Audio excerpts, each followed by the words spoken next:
Once again, I have Natasha Lunn's book, Conversations on Love with Me. And if you can recall, in the previous episode, I was discussing her conversation with Alain de Botton on the idea, on the psychology of love. And in this episode, I will go through her conversation with Emily Nagoski, who is a sex educator, and discuss some of the ideas and conversations about sex, especially in a long term relationship. How does that work out? So let's go through the conversation, what Natasha asks, and how Emily responds to those questions. So, the first question is pretty straightforward. It's about why, in the early stages of a relationship, um, you you have the need, you have the want, and you also, in terms of practice, have sex more frequently and more urgently. Why is it the case? And then, subsequently, as the relationship goes on for a long period, the frequency goes down, the passion goes down. Why is that the case? So let me read out Emily's response to this question. She says that first of all, not everybody has this frequent or urgent need of sex in the initial stages because people vary enormously. But yes, the common experience is that in the hot early stage of a relationship, the attachment mechanism in our brain drives the chemical process. It makes us want to bond with another person to secure the attachment. And one of the ways we do that is through sex. When we are falling in love is and we are easily motivated to have sex, it's because our brains think, what else can I do to feel closer to this person? So, sex is one way to do that.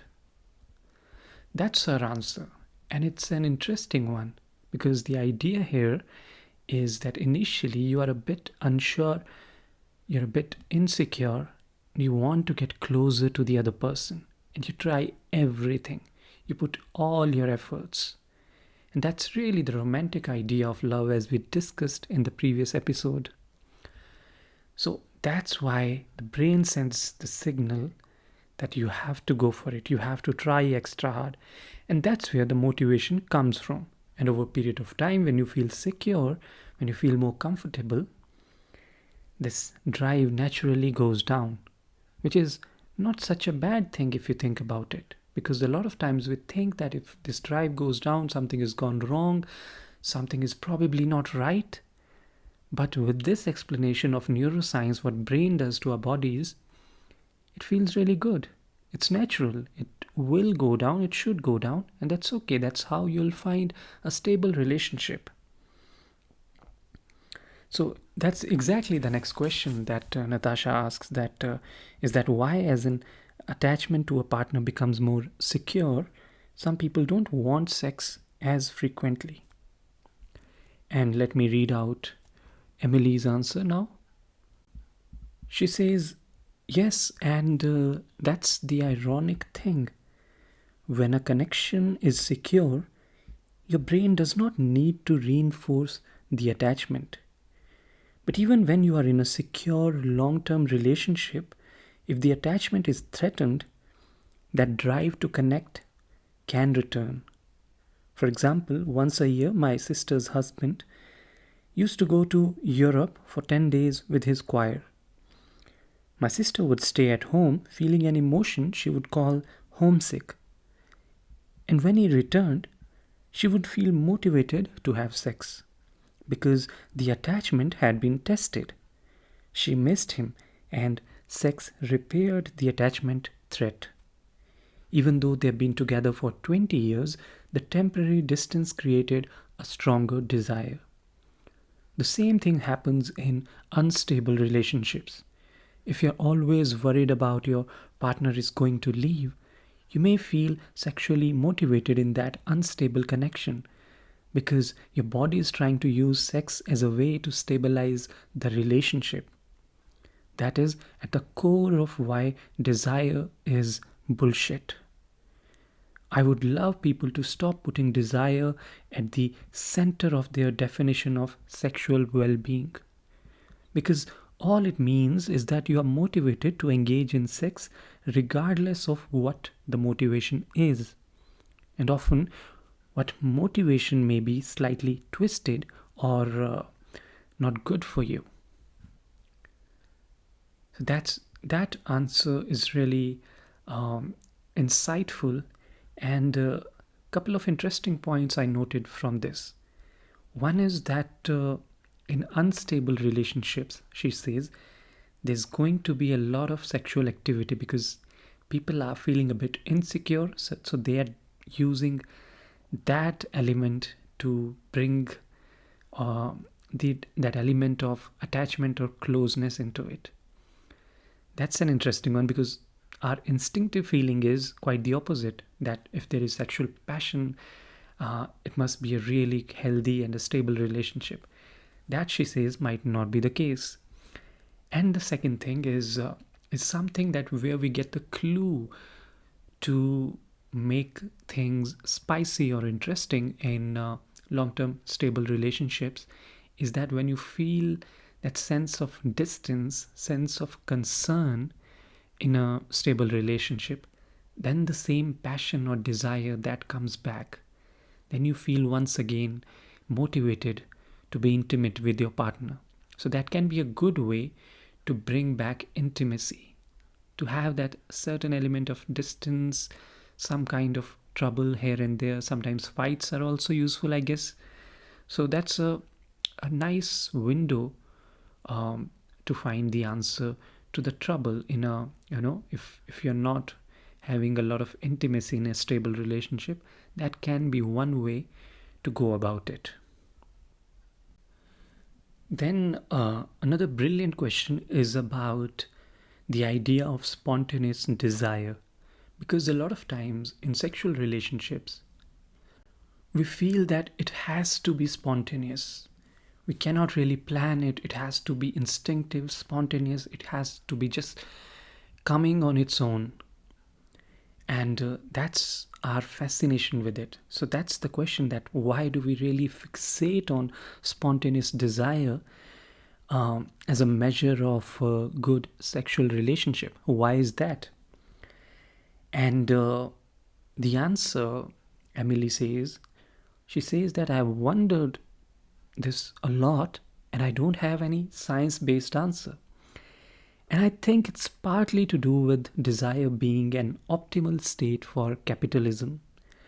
You have to continue wanting things, so you continue consuming, so you continue stimulating the economy. There is a baseline sense that being constantly full of desire is the appropriate state to be in, which is bizarre because isn't desire just dissatisfaction for what we currently have? Why is that the goal? So that's a brilliant point once again. That desire means that what you have currently, you're not happy with it. And then you crave it more. And that's really, she says, it's the underlying philosophy of capitalist economy. What you have, you're not satisfied with it. You want to have more. And that's how it goes on. So her idea is we should not really be fixated on this idea of desire, especially spontaneous desire. It's okay. Take your time, relax, and slowly you can work on the sexual aspect of your relationship. And then Natasha asks that, so if someone comes to you and feels she doesn't have spontaneous desire, but wants to work towards fulfilling her and her partner's responsive desire in a relationship, what advice would you give?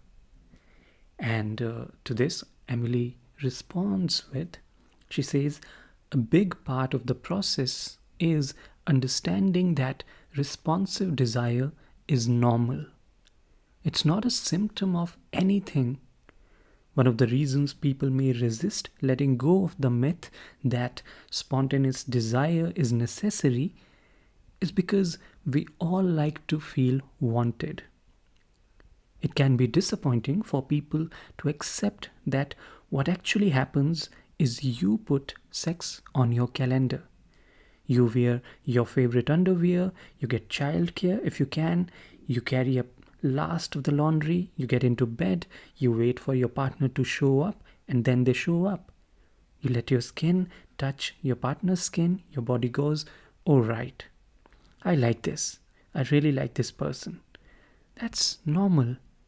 That's what sex looks like in a long term relationship, where people sustain a strong sexual connection over decades. But somehow people want sex to be hot like it was when they were falling in love, when they couldn't wait to get to meet to each other and then hold each other's hands. That's no longer the case in a long term relationship. So when they think scheduling sex sounds boring, I remind them of the effort and anticipation they used to put into having sex. Even in the early stages, you didn't just show up. You thought about it all the time. You prepared your body and chose an outfit, and in the process, you got excited. You did things to woo and court each other. It didn't just happen. And you need to put an equivalent effort into creating sexual experiences and impressing each other in a long term relationship, even if the anticipation comes from a different place. So that's what she recommends here, that in a long term relationship, you'll have to plan things out. It won't be as straightforward or seemingly spontaneous as it used to feel in the earlier days of dating. But you'll have to put some effort into it. And during this conversation, she acknowledges that it is going to be a difficult conversation to plan things out, to schedule things. It's going to be a challenge. But you'll have to work together, you'll have to prepare for it, and it's going to be fun if you're working with your partner, if you're helping each other out. It's going to be really fun. And then Natasha asks this question about why it is easier to get turned on when your mind is in a calm, unhurried, peaceful state compared to when you're stressful. And the answer is that in our brain, that part which controls the sexual response is dual control mechanism. So on one side, it has the accelerator button, which is helping you turn on, but it also has brakes, which will signal for a turn off. So all those factors, they're information that you're getting through your senses. Let's say you're looking at something, you're thinking about something, you're touching something, you're smelling something. All those sensory inputs that you're receiving, they're going to turn you on, but some of them might turn you off. So it's really a process that brain engages in constantly. So if enough brake is applied, you're going to feel turned off. The accelerator is stimulating you, then you're going to feel turned on. So for example, she gives example of women who don't really experience orgasm until some significant amount of time passes, because initially they are struggling with, let's say, different thoughts, maybe body image, maybe some other kind of insecurities. So those brakes are being applied there. But once they are in a healthy relationship, when they feel comfortable, the brakes go away and the accelerator comes in, and then they feel they can get into the orgasmic state.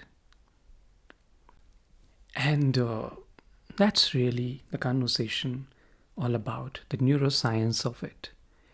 And it was really an interesting one. In fact, Emily herself says that she wished she had known about the neuroscience of pleasure much earlier than she actually did, because it's really a great insight, the simple way to think about this whole thing is that if you are in a really hot and sexy state of mind and your partner tickles you, and then it can lead to feeling good or intimate things.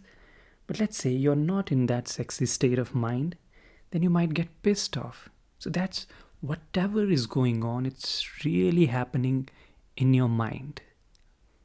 And that's really, once again, the ancient wisdom, that it's not really so much the world that is affecting you or your happiness, your pleasures. It's your own mind. That is where the game is being played. You have to understand what is going on with your mind. That's where all the action happens.